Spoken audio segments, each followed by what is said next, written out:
Hepinize Sevilla'dan selamlar. Günaydın. Günaydın. Biz şimdi Lizbon'a geçiyoruz. Avrupa rüyasıyla olan Endülüs turumuz devam ediyor. Otobüsümüz hazır. 2 gece Lizbon'da, 1 gece 2 günde Porto'da olacağız. Bakalım neler göreceğiz.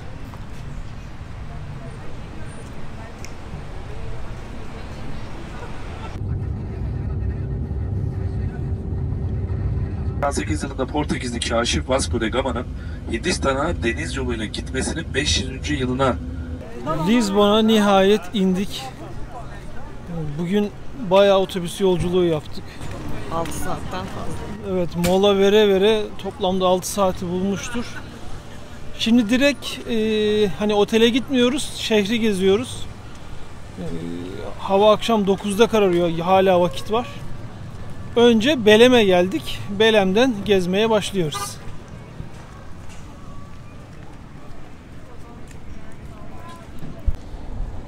Lizbon büyük şehir.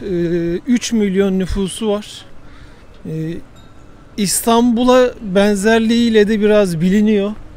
Şimdi Boğaz tarafına geçeceğiz. Burada deniz yok ama çok geniş nehir var. Taho Nehri. O sebeple de biraz İstanbul'a benzetiliyor. Hani minaresiz İstanbul diyor rehberimiz. Güzel bir tabir bence. Önce buranın çok ikonikleşmiş bir yeri var. Belém Pastanesi. Ben daha önce 2 kere Lizbon'a geldim. O gelmelerimde de pastaneye uğramıştım. Şimdi yine aynı pastanedeyiz. Önceki gelmelerimde de hep burada sıra oluyordu. Hala sıra var. O meşhur Belém tatlısı işte bu gördüğünüz milföy hamuru, yumurta ve şekerden oluşuyor ama buraya has bir tadı var. Tam olarak içinde başka ne olduğu, sırrı ne olduğu söylenmiyormuş, gizli. En lezzetli de burada yapılıyor. Tanesi 1,4 euro. Avrupa rüyası bütün herkese ısmarladı. Bu pastanenin hikayesi de şöyle. Zamanında rahibeler katedrale yardım, kiliseye yardım amaçlı bu tatlıdan yapıp satıyorlar. Zamanla bu çok meşhur oluyor ve sonunda buraya Belém Pastanesi'ni açıyorlar.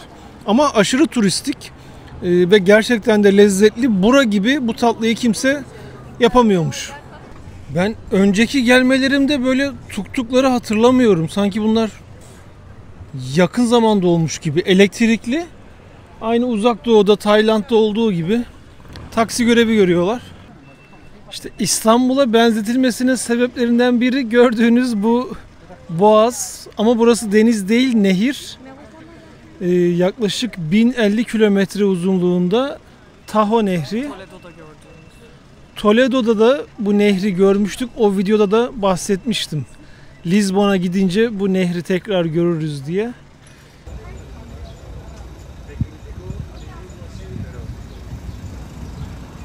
Artık Lizbon'un tam şehir merkezine geldik. 2-2,5 saat burada gezeceğiz. Şimdi hani sanki rapor verirmiş gibi sürekli saat söylüyorum, şuradayız, buradayız diyorum. Bunun sebebi şu, hani olur ya böyle bir tura katılacaksanız işte izlediğinizde nerede, ne kadar zamanınız olacak kabaca bir fikriniz olsun diye. Eski aslında Endülüs'ten kalma ismiyle, Alhambra ismiyle Alfama, bu taraf Chiado bölgesi. Her iki sokaktan da girdiğinizde ticaret meydanına ve Tejo nehrine rahatlıkla çıkabilirsiniz. 1755'te buranın açıklarında 9,5 şiddetinde bir deprem oluyor. Deprem sonrasında tsunami oluyor ve tabi buralar çok fazla etkileniyor bu afetten. Sonra bunun üstüne bir de şehirde yangın çıkıyor. Yani anlayacağınız şehir yerle bir oluyor. Sonrasında işte şehri yeniden yapmaya başlıyorlar. O yüzden şehirde böyle 300 yılın öncesinde bir yapı bulmak biraz zor. Diğer yandan hani bilenleriniz vardır, Portekizliler denizcilikte iyi oldukları için Brezilya'yı onlar hani keşfediyor demeyeyim ama onlar buluyor yani Avrupa tarafından ilk. Brezilya'da o yüzden Portekizce konuşuluyor. Tabi Brezilya'yı biraz sömürüyorlar. Yalnız etrafta o kadar çok Türk turist var ki hani sürekli Türkçe bir şeyler duyuyorsunuz.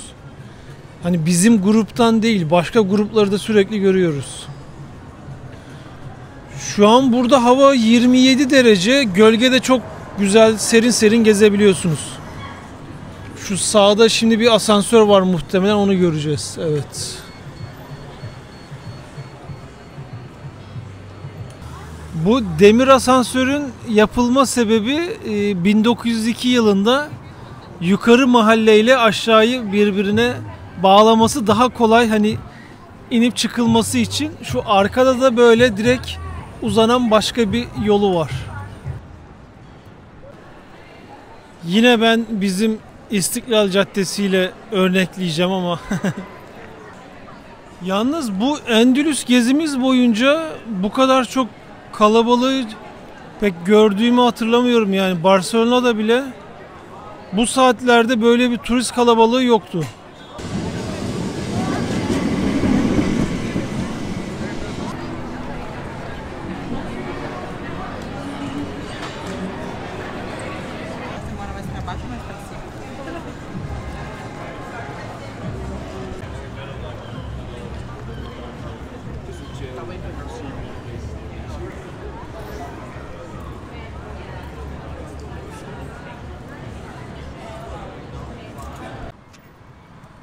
Otelimize geldik. Yorucu bir günün ardından. Otel dışarıdan iyi ama içi bayağı eski ya. Bu turdaki en kötü otel burası sanırım. Şehir merkezine de tam böyle yürüme gidemiyorsunuz. Ya taksi ya metro ile gideceksiniz. Metro otelin karşısında ama. Daha önce dediğim gibi yani Avrupa rüyasıyla 10 otelin 9'u 8'i çok iyi oluyor. Ama arada böyle de tabii çıkabilir. Sabah 9.30'da yola çıkıyoruz. İlk durağımız Sintra olacak.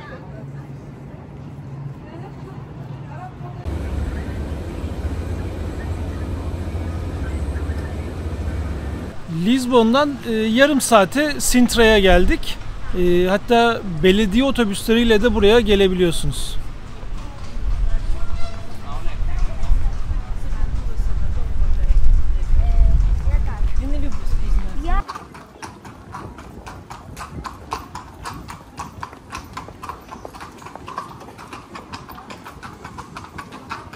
Şimdi Sintra'nın güzelliği burası sıcak değil.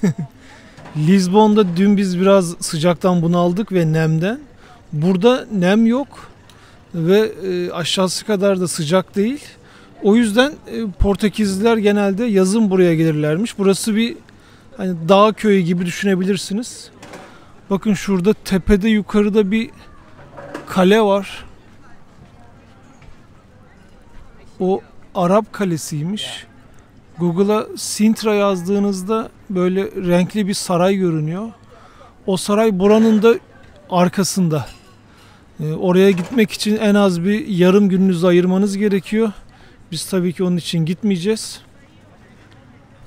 Köyde biraz zaman geçirip geziye devam edeceğiz.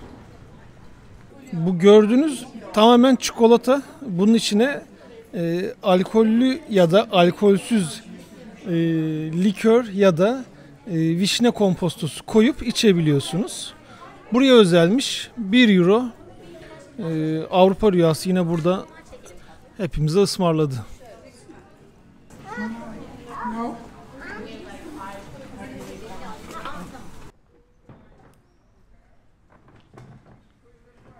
Tabii ben buraya köy diyorum ama hiç bizim oradaki köylere benzemiyor. Dağın tepesine kurulmuş bir kasaba diyebiliriz.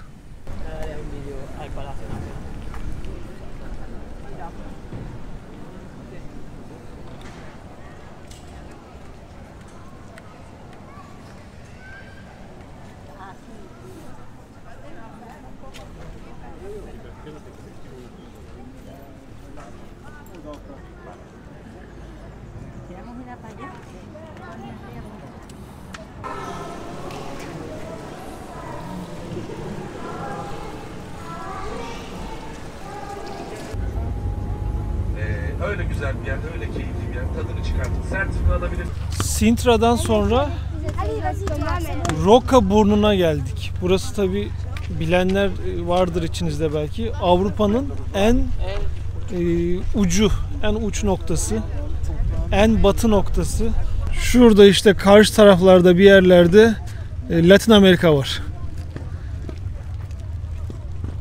Tabi burası özel bir yer. Şimdi arkada motosikletçiler var. Buraya bisikletle gelenler var. Karavanla gelenler var. Yelkenle buraya gelenler var. Çünkü hani GPS'te bu noktayı gösteriyorlar, kaydediyorlar. Güzel bir anı. Eski zamanda burası toprağın, dünyanın en ucu, son noktası olarak da anılıyor. Bu arada karşıda gördüğünüz deniz feneri hala faal. Geceleri ışıkları yanıyor. Şimdi şu uçsuz bucaksız manzarayı ilk beraber görelim. Karadenizli olarak denizi zaten çok seviyorum. Zülal de ayrı seviyor. Deniz bizim olmazsa olmazlarımızdan.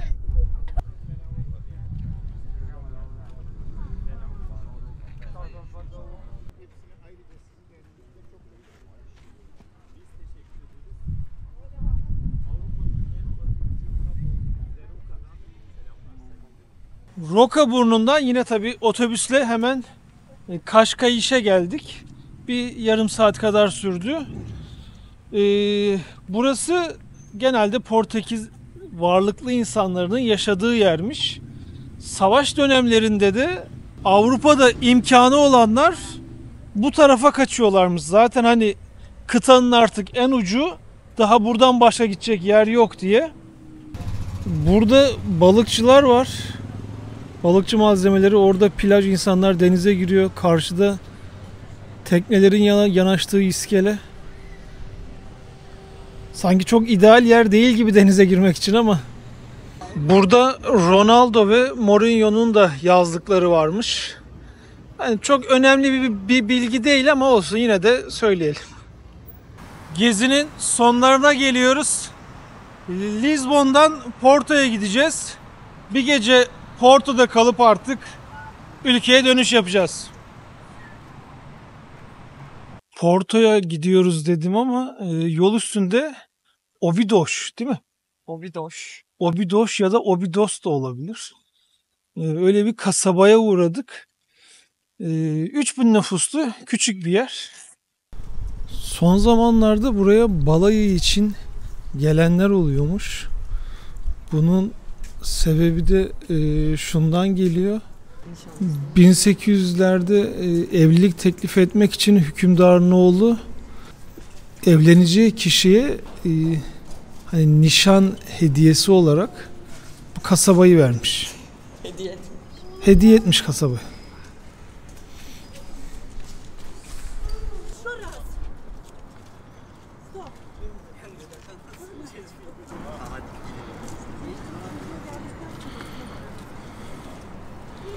Öyle bir sokağı olan güzel, şirin bir kasaba.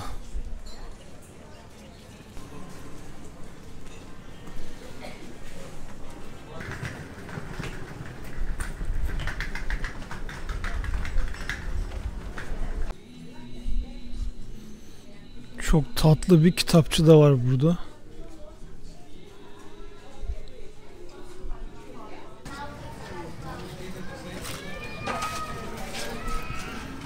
Buraya sıfır beklentiyle geldik ama çok şirin bir yer.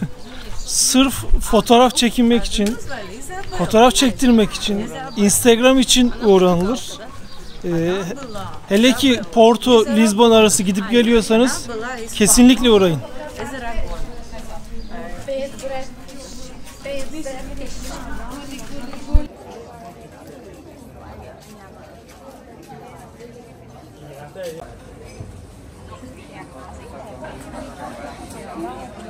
Biz bu gidişle Porto'ya gidemeyeceğiz. Çünkü Avrupa rüyası bunu yapıyor. Yol üstünde yine sürpriz bir iki yere uğrattı bizi. İkinci bir sürpriz. Nereye geldik? Nazare. Nazare şehrine geldik. Bir sahil şehri. Şimdi buranın en büyük özelliği ne biliyor musunuz? Kışın Aralık Ocak'ta buralarda çok büyük dalgalar oluyormuş. Sörfçüler için çok ideal. Hatta sosyal medyada kesin görmüşsünüzdür. Böyle 28 metrelik bir dalgada sörf yapan bir sörfçü vardı. O videoda kırmızı bir deniz feneri var. O fenerde işte şu karşıdaki. Bu gördüğünüz karşı tarafta 28 metrelik dalga oluşmuştu. Hani bu gibi sörf oyunlarında şimdiye kadarki en yüksek dalgaymış. İnsanlar da şuralarda izleme noktaları var. Oralardan bu sörf yarışlarını izliyorlar. Bunlar da hani sanki panayır yeri gibi görünüyor ama değil. Hepsi ayrı ayrı böyle şemsiye kiralar gibi kiralıyorsunuz.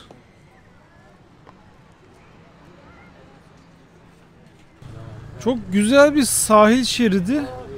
Ama hani ilk izlenim böyle bakımsız bir yer olduğu. Yapıların dışı hep dökülmüş. Bir şehri daha bitirip yola devam ediyoruz. Artık herhalde direkt Porto'ya gideriz. Sağdan sol tarafa doğru şu. Ve Porto'ya geldik. Tam şehrin göbeğinden otobüste indik. Otelimiz de buraya yürüme mesafesinde. Bugün ve yarın buradayız.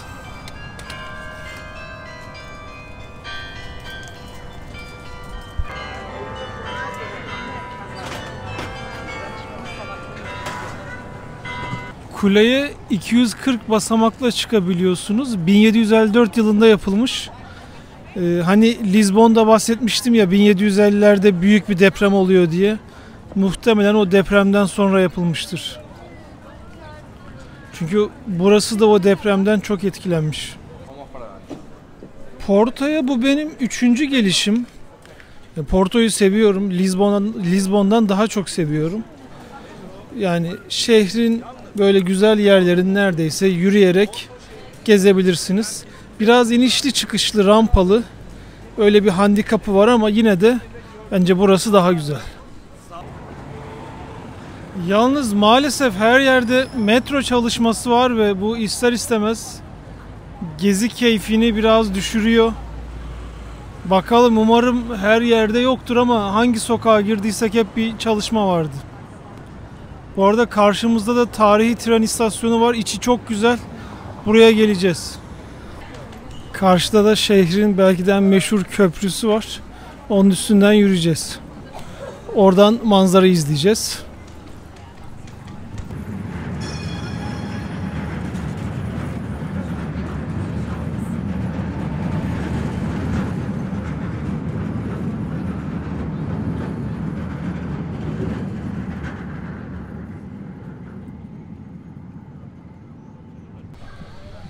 Manzara çok güzel ama Allah için.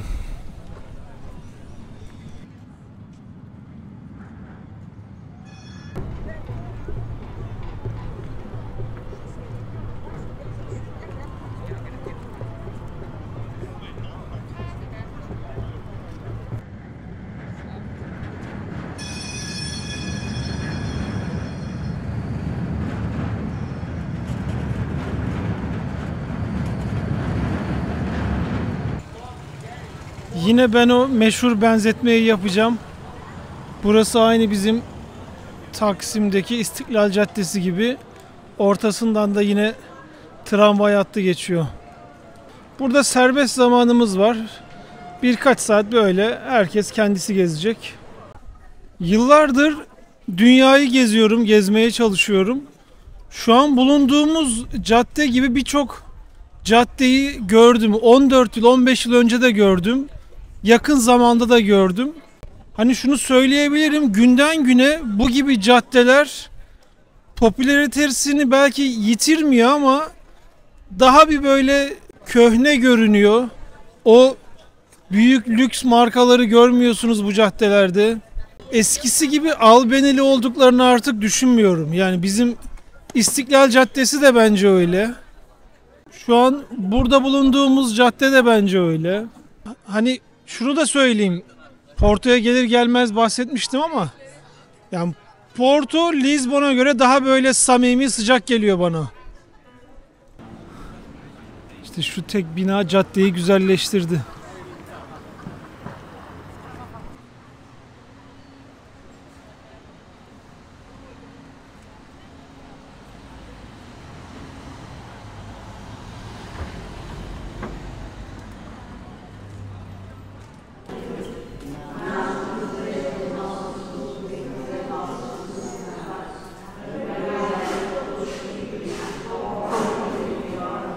...18. yüzyıldan kalma Santa Caterina Şapeli. Şimdi biraz önce bahsettim ya, işte burası o ana turistik cadde ama dükkan kapalı, yan taraf kapalı. Şimdi size ilginç gelecek ama ben geçen yıl Beverly Hills'e tekrar gittim, Amerika'ya. İnanın Beverly Hills'te de benzer durum var. Her 3-4 dükkandan biri kapalı. Amerika videomda da bu konudan bahsetmiştim. Salgından sonra bunun yaygınlaştığı söyleniyor. Orada yaşayan arkadaşlarım böyle diyor. Amerika'da da bu durumu görüyorsunuz. İşte Porto'da da bu durumu görebiliyorsunuz. Bakın bir tane daha bomboş.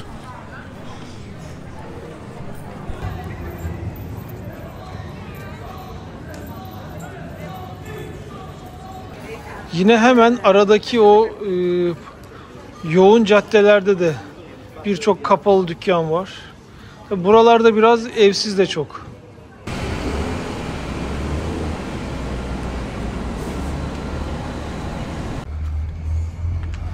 Don Quixote'la yaveri. Otelimize geldik. 4 yıldızlı. En güzel yanı bütün hareketliliğe, şehrin canlı kısmına yürüme mesafesinde.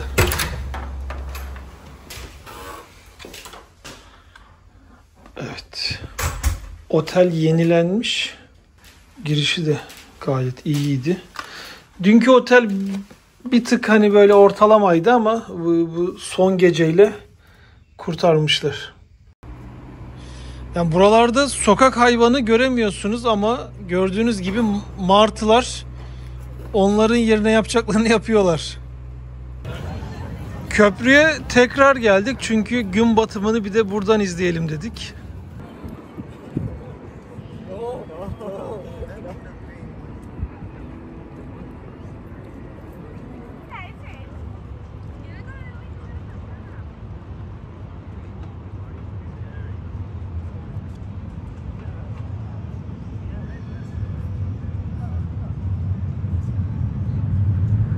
Gün batımı o kadar güzel ki bakın size ne göstereceğim. Gün batımı için yüzlerce insan orada yamaca oturmuş. Manzarayı izliyor. Biz köprüden yakalayabildik.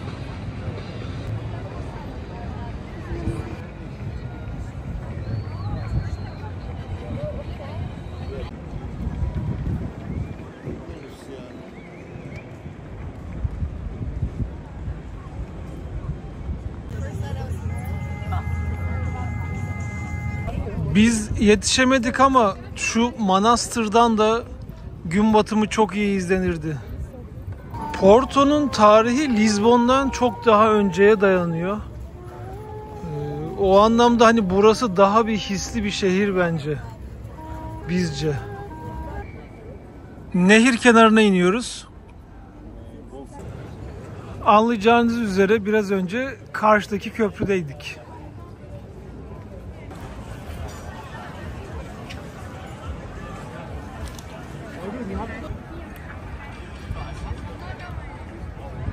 Kahvaltı sonrası kendimizi yine sokaklara attık. Artık Son atışlar. evet. Son birkaç saatimiz kaldı. Dün tren istasyonuna gitmemiştik. Şimdi oraya gideceğiz. Sonra da yavaş yavaş artık maalesef gezimiz bitiyor. Bir genel yorumumuzu en sona yaparız.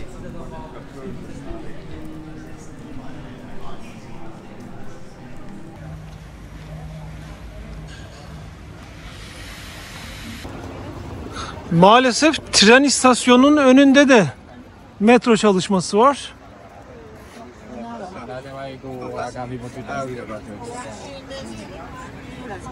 İçinde yoktur herhalde.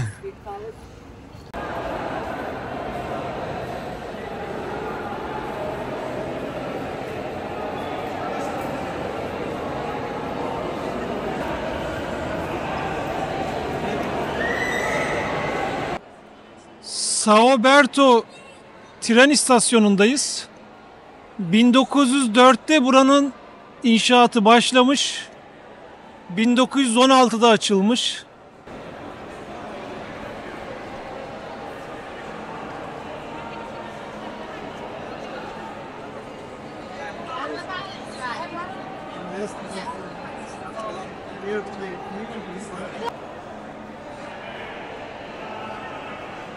Portekiz'i anlatan işlemeleri, görselleri görüyorsunuz.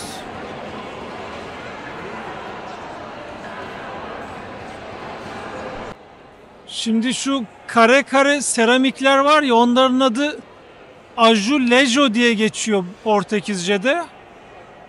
Ve burada yaklaşık 20.000 adet varmış parça parça.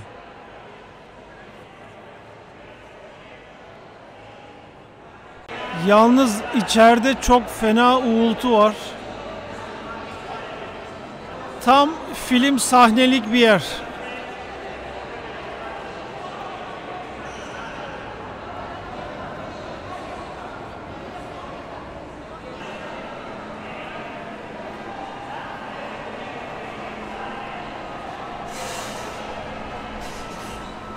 Şimdi Porto'ya gelirseniz Gazela'ya da uğrayabilirsiniz. Çok inanılmaz lezzetli tost yapıyormuş.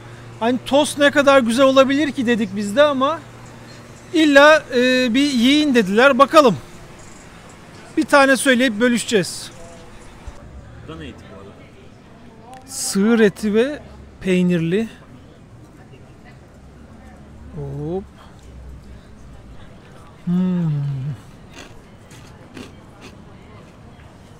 Tadı o kadar güzel ki, yani hani esnaf lokantasına gidersin, böyle kavurmalı ekmek arası, böyle peynirli bir şeyler yaparlar.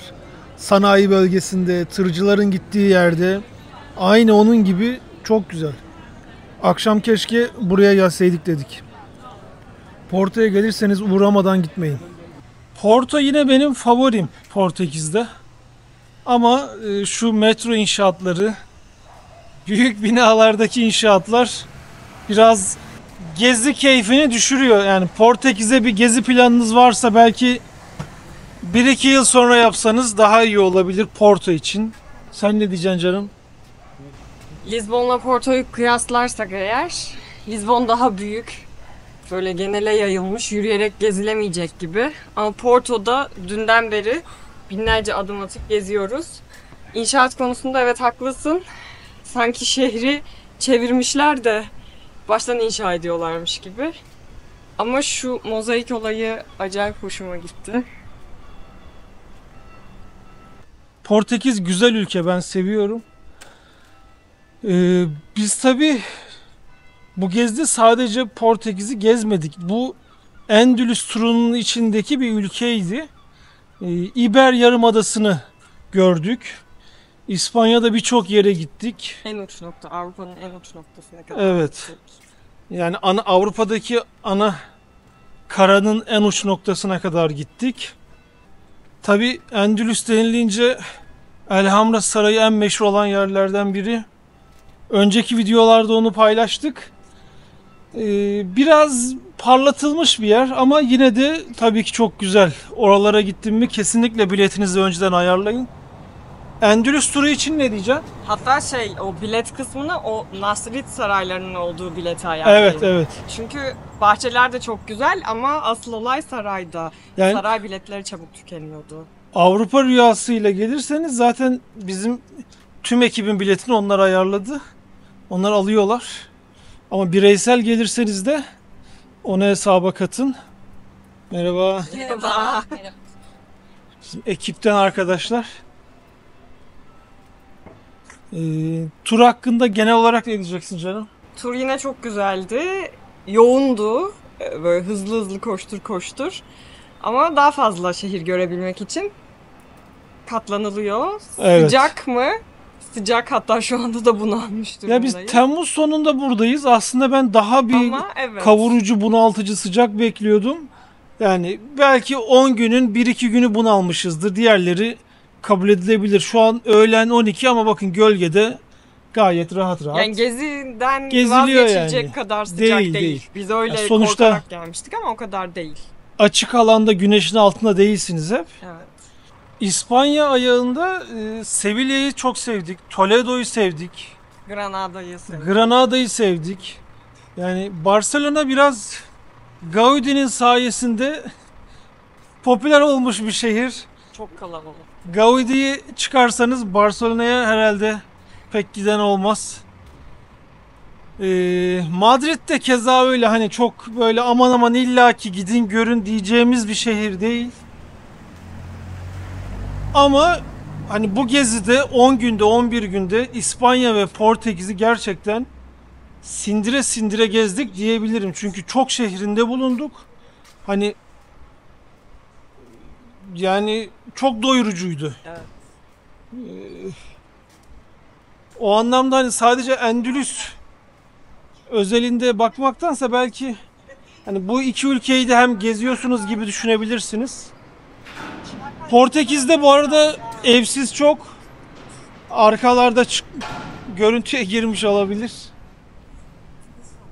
Biz şimdi haftaya yine Avrupa Rüyası'yla başka bir tura gidiyoruz. Nereye gideceğiz? İskandinav turu. Evet, İskandinav'a ben gitmedim hiç. Soğuk diyoruz. Ağustos başında orada olacağız. Artık oradan videolarla görüşmek üzere.